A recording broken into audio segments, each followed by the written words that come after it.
শীতের এক কনকনে রাতে পাড়ার ক্লাব ঘরে বসে আড্ডা চলছিল। চারপাশে তখন গভীর নীরবতা, রাস্তা প্রায় ফাঁকা, দূরে কোথাও কুকুরের ডাক ভেসে আসছিল।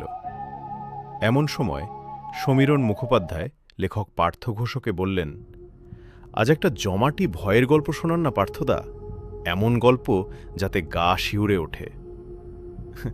পার্থবাবু মৃদু হেসে বললেন, তিনি শুধু কল্পনার ভূতের গল্পই লেখেন না, তার জীবনে ঘটে যাওয়া কিছু ভয়ঙ্কর ঘটনাও গল্পের আকারে লিখেছেন।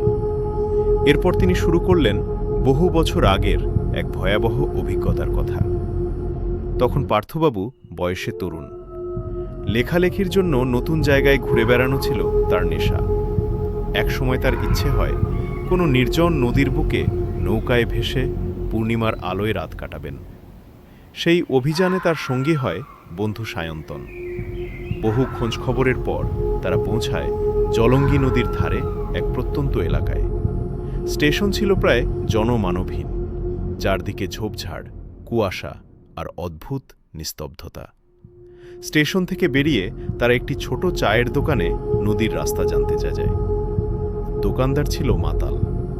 সে রাস্তা দেখিয়ে দিলেও অদ্ভুতভাবে বলে উঠেছিল, রাতে নদীর কাছে যাবেন না বাবুরা। কথাটা তারা গুরুত্ব দেয়নি।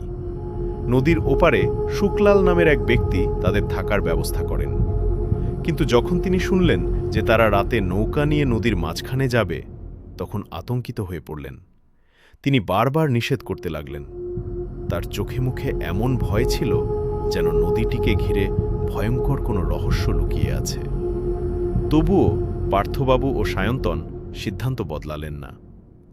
রাত গভীর হলে তারা নৌকা নিয়ে নদীতে বেরিয়ে পড়ে। আকাশে ছিল পূর্ণিমার বড় গোল চাঁদ। চাঁদের আলোয় নদীর জল রূপোর মতো ঝলমল করছিল।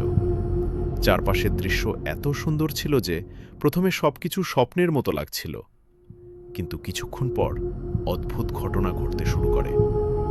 সায়ন্তন হঠাৎ জলের মধ্যে দুটি সবুজ জলজলে চোখ দেখতে পায়।